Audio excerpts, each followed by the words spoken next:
ॐ विनायकं गुरुं भानुं ब्रह्म विष्णुं महेश्वरान् सरस्वती प्रणम्यादौ सर्वकार्यार्थसिद्धये। ॐ विश्वतश्चक्षुर्होत विश्वतो मुखो विश्वतो बाहु विश्वतस्पात संबाहुभ्यां धमति संपतत्रैर्ध्यावा भूमिजनयन् देव एकः। ॐ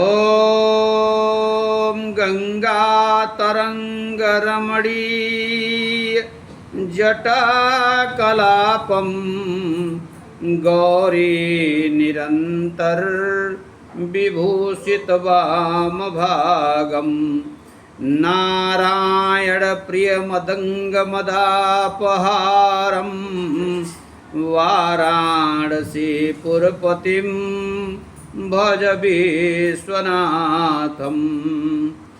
ॐ वर्णानामर्थसंघानां रसानां छन्दसामपि मंगलानां च कर्तारौ वंदे वाणी विनायकौ। नारायणं नमस्कृत्य नरं चैव नरोत्तमं देवीं सरस्वतीं व्यासं ततो जयमुदीरयेत्। ॐ सच्चिदानन्दरूपाय ॐ सच्चिदानन्दरूपाय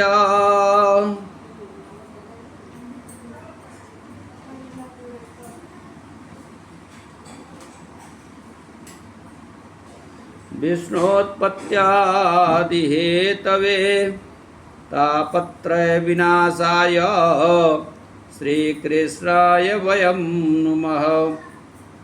ओम श्री कृष्णाय गोविंदाय हरे परमात्मने प्रणतः क्लेशनाशाय गोविंदाय नमो नमः।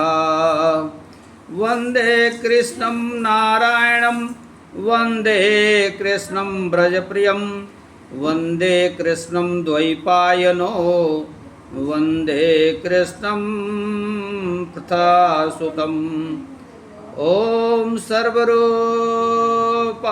परमेश्वराय हरये परमात्मने प्रणतक्लेशनाशाय परब्रह्मणे नमः। ओम पंकजनाभाय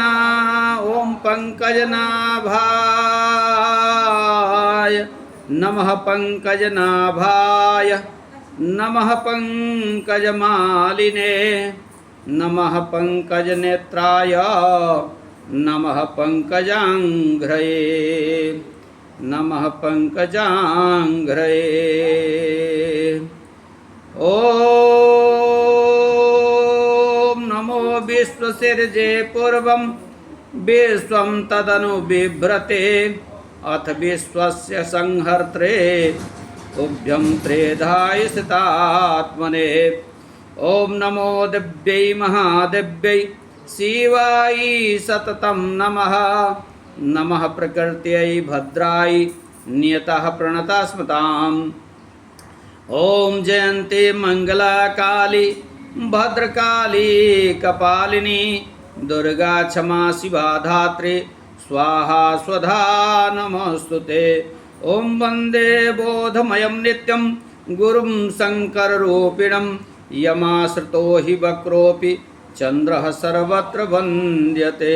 ओम गुरुर्ब्रह्मा गुरुर्विष्णुः गुरुर्देवो महेश्वरः गुरुर्साक्षात् परब्रह्म तस्मै श्री गुरवे नमः। अखण्डमण्डलाकारं व्याप्तं येन चराचरं तत्पदं दर्शितं येन तस्मै श्री गुरवे नमः। ॐ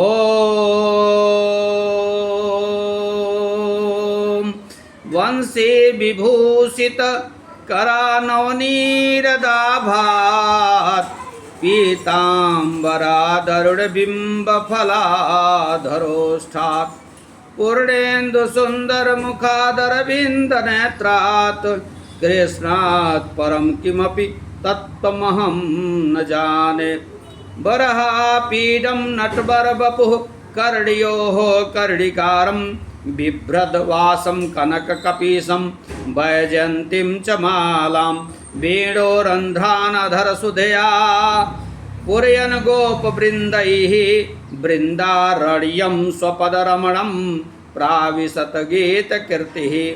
ॐ जं प्रवर्जन्तमनुपेतं पेतकृत्यं द्वैपायनो विरहकातरया जुहाव पुत्रेति तन्मयतया तरोभिनेदुस्तं सर्वभूतहृदयं मुनिमानतोऽस्मि। ॐ वन्दे देवोमापतिं सुरगुरुं वन्दे जगत्कारणं वन्दे पन्नगभूषणं मृगधरं वन्दे पशूनां पतिं वन्दे सूर्यशशाङ्कवाहिनीनयनं वन्दे मुकुन्द प्रियं वन्दे भक्तजनाश्रयं च वरदं वन्दे शिवं शङ्करम्। ॐ य इमा विश्वा भुवनानि जुह्वद ऋषिर्होतानि सिद्धत पितानः स्व आशिषा द्रविडमीक्षमाणः प्रथममक्षदवरामाविवेश। विश्वकर्मा जगन्नाथो विश्वकर्मा जगद्गुरो विश्वकर्मा जगन्नेत्रं विश्वकर्मादिदं जगत्। ॐ विश्वकर्मन् नमस्तुभ्यं नमस्तुभ्यं सर्वेश्वर सर्वसृष्टिनिर्माणकर्तारं विश्वकर्मन् नमो नमः। ॐ मनोजवं मारुततुल्यवेगं जितेन्द्रियं बोधिमतां वरिष्ठं वातात्मजं वानरयूथमुख्यं श्रीरामदूतं शरणं प्रपद्ये श्रीरामदूतं शरणं प्रपद्ये श्रीरामदूतं शरणं प्रपद्ये। भक्ति भक्त भगवंत गुरु चतुर्नाम बपु एक इनके पद बंदन किए नासत विघ्न अनेक। संत जनों को वंदना विद्वद जनों को सम्मान आई आसन विराजिए पवन सुत हनुमान। बोलिए परब्रह्म परमात्मा की जय। परम आदरणीय पूजनीय विद्वज्जन धर्मानुरागी सज्जनों एवं समस्त प्रबुद्ध जन मातृसत्ता मीडिया इलेक्ट्रॉनिक और प्रिंट मीडिया के बंधुवर एवं समस्त वैदिक सनातन धर्मावलंबी बंधुवर, आइए आज हम सभी श्रीमद् विश्वकर्मा महापुराण के अंतर्गत इलाचल महात्म्य के विषय में कथा का श्रवण करते हैं। सौनकादि 88,000 ऋषि जब सहस्त्र वर्षों तक चलने वाले यज्ञ में एकत्र हुए हैं, उस समय सूत जी महाभाग का आगमन होता है। तब सौनकादि 88,000 ऋषि उनसे यह निवेदन करते हैं। ऋषि ऊचो इलाचलस्तु कुत्रास्ति कथम वै विश्वकर्मणा स्वीकृतो सौ निवासार्थ वदतो वदतांबर। ऋषिगण सभी 88,000 ऋषि गण सूत जी महाराज से पूछते हैं कि हे सूत जी, इलाचल कहाँ है, उसकी महिमा का बखान करें। ऋषिगण बोले ओ हे सूत पुरानी, इलाचल कहाँ बरनऊ निजबानी। जय अखिलेश्वर जय भगवान, हे परमेश्वर कृपा निधान। सभी ऋषि बोले, हे सूत जी, हे वक्ताओं में श्रेष्ठ, हे सभी वेदों पुराणों के ज्ञाता, आप जो इलाचल पर्वत की बात कर रहे हैं, वह इलाचल पर्वत कहाँ है, और आप हमें यह बताइए, हे सर्वज्ञ, कृपालु परमात्मा ने अपने निवास स्थान के लिए यह पर्वत क्यों पसंद किया? आप हमें विस्तार पूर्वक बताइए। प्रभु के निवास से जिस स्थान की महत्ता अत्यंत बढ़ गई है, ऐसे इलाचल के महात्मा सुनने की, श्रवण करने की हमारी तीव्र इच्छा है। इसलिए आप हमें उस स्थान के विषय में हमने जो कुछ पूछा है और उसके अतिरिक्त और भी जो जानने योग्य बातें हैं, वे हम सभी से बताने की कृपा कीजिए। बोले सुत ऋषिगण परम उदारा, विश्वकर्मा प्रभु के लीला अपारा। सुत जी बोले, हे ऋषिगण, परमात्मा विश्वकर्मा की लीलाओं का कोई अंत नहीं है।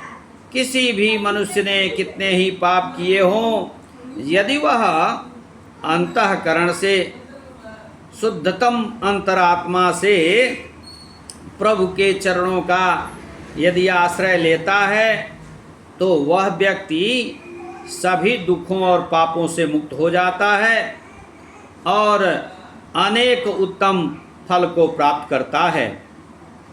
प्रभु विश्वकर्मा के निवास के कारण अत्यंत पवित्र एवं शोभायमान इलाचल के महात्म्य के विषय में मैं आपको एक कथा का श्रवण कराता हूँ। आप लोग एकाग्रचित्त होकर के उस कथा का श्रवण करें।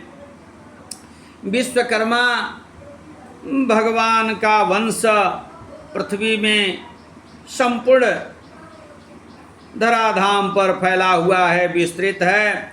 इनके एक समय की बात है कि इनके वंशजों में द्विज देव नाम के एक ब्रह्मर्षि उत्पन्न हुए और वे नियमित खटकर्म करने वाले थे। वे हमेशा रहस्य सहित वेद, उपनिषद, पुराण, खटशास्त्र, दर्शन का अत्यंत गहन अध्ययन किया करते थे। शिल्प शास्त्र में भी निपुण थे और सदैव इलाचल के विषय में आत्म तत्व को ब्रह्म के साथ जोड़ करके सदैव समाधि में रहने वाले ब्रह्मर्षि एक समय की बात है कि वन में विहार करने के लिए निकले और एकाएक मार्ग में एक बरगद के वृक्ष पर एक जीवात्मा का निवास था और जब उस मार्ग से द्विजदेव ब्राह्मण निकले, वह जीवात्मा आकर के उनके चरणों पर गिर पड़ा। ब्रह्मर्षि त्रिकालज्ञ थे, तीनों कालों के विषय में जानने वाले थे, अंतर्यामी थे।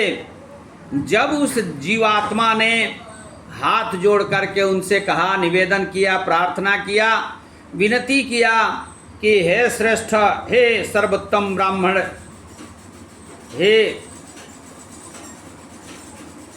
हे भगवान, आप अत्यंत ज्ञानी और तपस्वी हैं।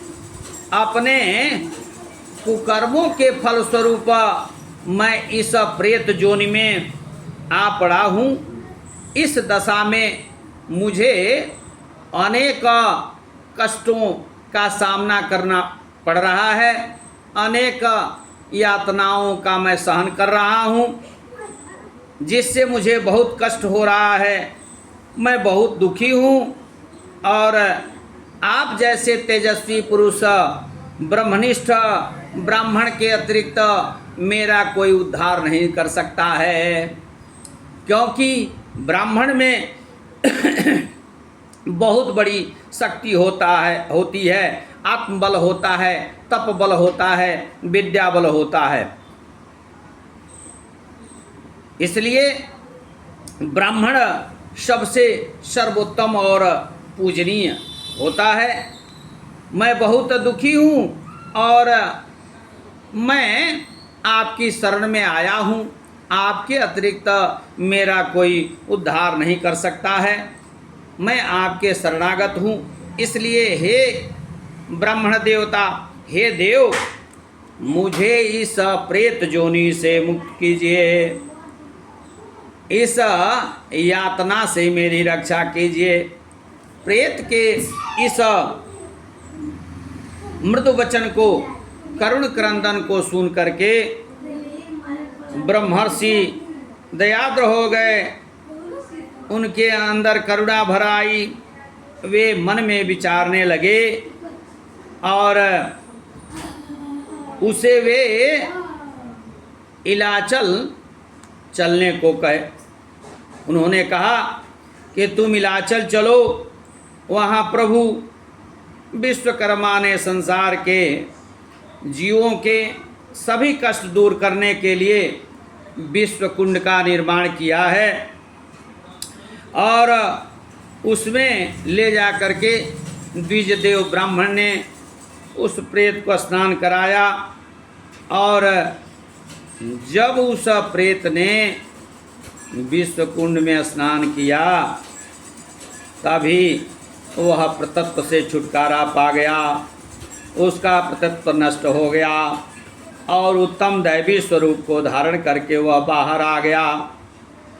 बाहर आते ही प्रेत ने ब्रह्मर्षि को प्रणाम किया और कहा, हे दयानिधे, आपकी कृपा से मैं फिर से मनुष्य योनि को प्राप्त हुआ हूँ। यह मनुष्य देह बहुत ही दुर्लभ है, क्योंकि गोस्वामी जी ने लिखा है, बड़े भाग मनुष्य तन पावा, सुर दुर्लभ सब ग्रंथन गावा। 84 लाख योनियों में यह मानव शरीर अत्यंत दुर्लभ है, इसलिए मानव शरीर पा करके हमें ऐसा कर्म करना चाहिए जो जुग जुगांतर तक अजर अमर रहे, क्योंकि इस पृथ्वी पर तो सभी लोग जन्म लेते हैं और जन्म लेकर के खाते पीते इस संसार से चले जाते हैं, लेकिन कुछ लोग ऐसे बिरले होते हैं जो इस धराधाम पर जन्म लेकर के कुछ काम कर जाते हैं। क्योंकि एक कवि ने लिखा है, अनगिनत राही गए इस राह से उनका पता क्या, पर गए कुछ लोग इस पर छोड़ पैरों की निशानी, यह निशानी मूक होकर भी बहुत कुछ बोलती है, खोल इसका अर्थ पंथी पंथ का अनुमान कर ले। इस संसार से बहुत लोग जाते हैं, बिना कर्म किए ही चले जाते हैं, सदकर्म नहीं किए रहते हैं, उनका कोई नाम पता नहीं रहता, नाम जस नहीं रहता। लेकिन कुछ लोग इस धराधाम पर जन्म लेकर के कुछ ऐसा कार्य करते हैं जो स्वर्णाक्षरों में उनके नाम को लिखा जाता है, इतिहास में उनका नाम जो है सो अंकित किया जाता है। इसलिए जब उस प्रेत ने मानव शरीर प्राप्त कर लिया तो उसने कहा कि मैं एक उत्तम ब्राह्मण था, उत्तम कुल में मेरा जन्म हुआ था, लेकिन मैंने बहुत ही दुष्कर्म किया जिसके कारण मुझे प्रेत जोन की यह यातना सहनी पड़ी और आपके प्रभाव से आज मैं इस प्रेत जोन से मुक्त हो गया। तब ब्रह्मर्षि बोले, हे भाई, हे बंधुवर, यह मेरा प्रभाव नहीं है, जिसने मुझे पैदा किया है वह मेरा पिता, सारे जगत का पिता है। माने परब्रह्म परमात्मा विश्वकर्मा भगवान की ही यह कृपा है।